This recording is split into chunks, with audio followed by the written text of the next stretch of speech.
ॐ स्थापकाय च धर्मस्य सर्वधर्मस्वरूपिणे अवतारवरिष्ठाय रामकृष्णाय ते नमो नमः।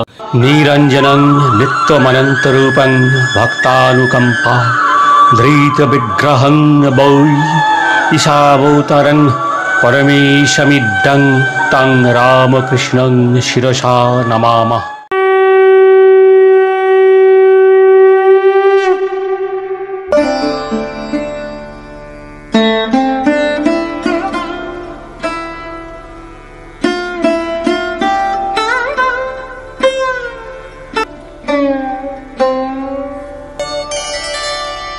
শ্রীরামকৃষ্ণ প্রাণকৃষ্ণাদি ভক্তের প্রতি চেয়ে বললেন, আর সংসারে থাকতে গেলে সত্য কথার খুব আঁট চায়। সত্যতেই ভগবানকে লাভ করা যায়। আমার সত্য কথার আঁট এখন তবু একটু কমছে, আগে ভারী আঁট ছিল। যদি বলতুম নাইব, গঙ্গায় নামা হলো, মন্ত্রোচ্চারণ হলো, মাথায় একটু জলও দিলুম, তবু সন্দেহ হলো, বুঝি পুরো নাওয়া হলো না। অমুক জায়গাতে হাঁকতে যাব, তা সেখানেই যেতে হবে। রামের বাড়ি গেলুম কলকাতায়, বলে ফেলেছি লুচি খাবো না। যখন খেতে দিলে তখন আবার খিদে পেয়েছে, কিন্তু লুচি খাবো না বলেছি, তখন মেঠাই দিয়ে পেট ভরায়। এই শুনে সকলেই হাসলেন। এখন তবু একটু আঁট কমেছে, বাহ্যে পাইনি, যাব বলে ফেলেছি, কি হবে? রামকে জিজ্ঞাসা করলাম, সে বললে গিয়ে কাজ নেই। তখন বিচার করলাম, সব তো নারায়ণ, রামও নারায়ণ, ওর কথাটাই বা না শুনি কেন? হাতি নারায়ণ বটে, কিন্তু মাহুতও নারায়ণ। মাহুত যে কালে বলছে হাতির কাছে এসো না, সেকালে মাহুতের কথা না শুনি কেন? এই রকম বিচার করে আগেকার চেয়ে একটু আঁট কমেছে। এখন দেখছি এখন আবার একটা অবস্থা বদলাচ্ছে। অনেক দিন হলো বৈষ্ণবচরণ বলেছিল, মানুষের ভিতর যখন ঈশ্বর দর্শন হবে তখন পূর্ণ জ্ঞান হবে। এখন দেখছি তিনি এক রূপে বেড়াচ্ছেন, কখনো সাধু রূপে, কখনো ছল রূপে, কোথাও বা খল রূপে। তাই বলি, সাধুরূপ নারায়ণ, ছলরূপ নারায়ণ, খলরূপ নারায়ণ, লুচ্চরূপ নারায়ণ। এখন ভাবনা হয়, সব্বাইকে খাওয়ানো কেমন করে হয়? সব্বাইকে খাওয়াতে ইচ্ছে করে, তাই একজনকে এখানে রেখে খাওয়ায়। প্রাণকৃষ্ণ মাস্টারের দৃষ্টে সহাস্যে বললেন, আচ্ছা লোক। শ্রীরামকৃষ্ণের প্রতি চেয়ে বললেন, মহাশয় নৌকা থেকে নেমে তবে ছাড়লেন। শ্রীরামকৃষ্ণ হাসিতে হাসিতে বললেন, কি হয়েছিল? প্রাণকৃষ্ণ বললেন, নৌকায় উঠেছিলেন, একটু ঢেউ দেখে বললেন নামিয়ে দাও। এবার মাস্টারের দিকে চেয়ে জিজ্ঞেস করলেন, কিসে করে এলেন? মাস্টার হেসে বললেন, হেঁটে। এই শুনে ঠাকুরও হাসতে লাগলেন।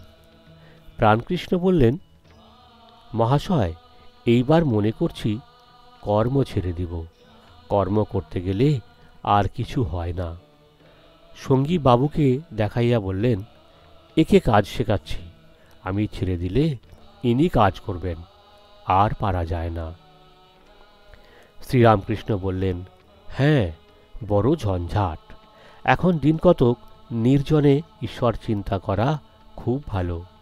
কিন্তু তুমি বলছো বটে ছাড়বে, কাপ্তেনও ওই একই কথা বলেছিল।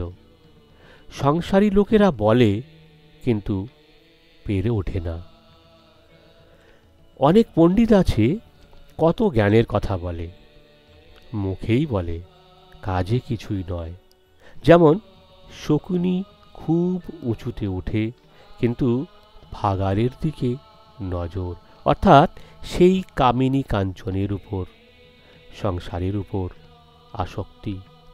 যদি শুনি পণ্ডিতের বিবেক বৈরাগ্য আছে, তবে ভয় হয়, তা না হলে কুকুর ছাগল জ্ঞান হয়।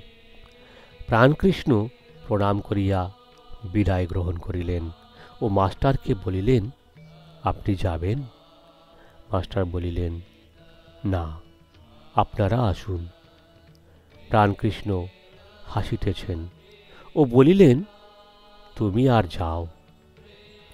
মাস্টার পঞ্চবটির কাছে একটু বেড়াইয়া ঠাকুর যে ঘাটে স্নান করিতেন সেই ঘাটে স্নান করিলেন। তৎপরে ভবতারিণী ও রাধাকান্ত দর্শন ও প্রণাম করিলেন। ভাবিতেছেন, শুনিয়াছিলাম ঈশ্বর নিরাকার, তবে এই প্রতিমার সম্মুখে কেন প্রণাম? ঠাকুর শ্রীরামকৃষ্ণ সাকার দেব দেবী মানেন, এই জন্য। আমি তো ঈশ্বর সম্বন্ধে কিছু জানি না, বুঝি না। ঠাকুর যে কালে মানেন, আমি কোন ছাড়, মানতেই হইবে। মাস্টার ভবতারিণীকে দর্শন করিতেছেন। দেখিলেন বাম হস্তদ্বয়ে নরমুণ্ড ও অসি, দক্ষিণ হস্তদ্বয়ে বরাভয়। একদিকে ভয়ঙ্করা আর একদিকে মা ভক্তবৎসলা, দুইটি ভাবের সমাবেশ। ভক্তের কাছে তার দিনহীন জীবের কাছে মা দয়াময়ী, স্নেহময়ী। আবার এও সত্য, মা ভয়ঙ্করী, কালকামিনী। একাধারে কেন দুই ভাব, মাই জানেন।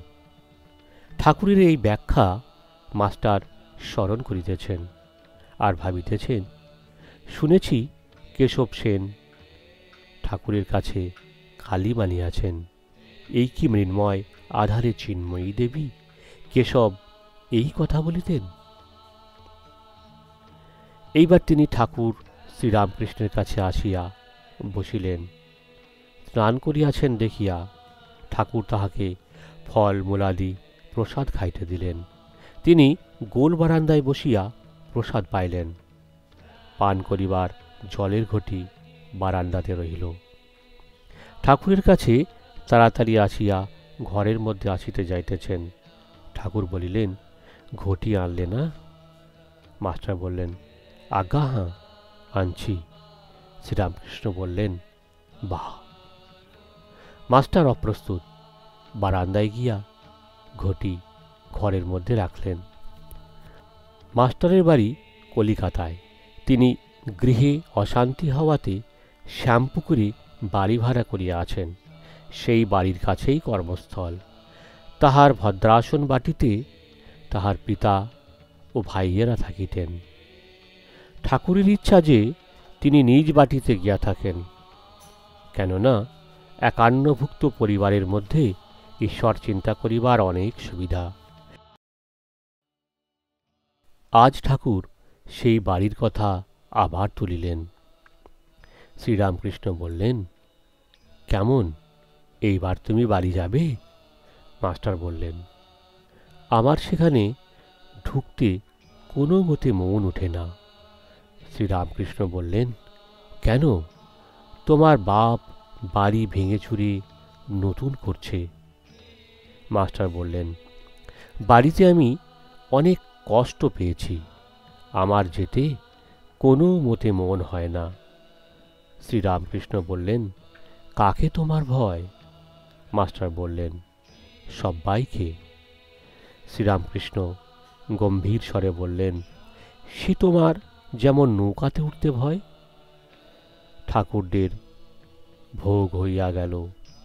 আরতি হইতেছে ও কাসর ঘণ্টা বাজিতেছে।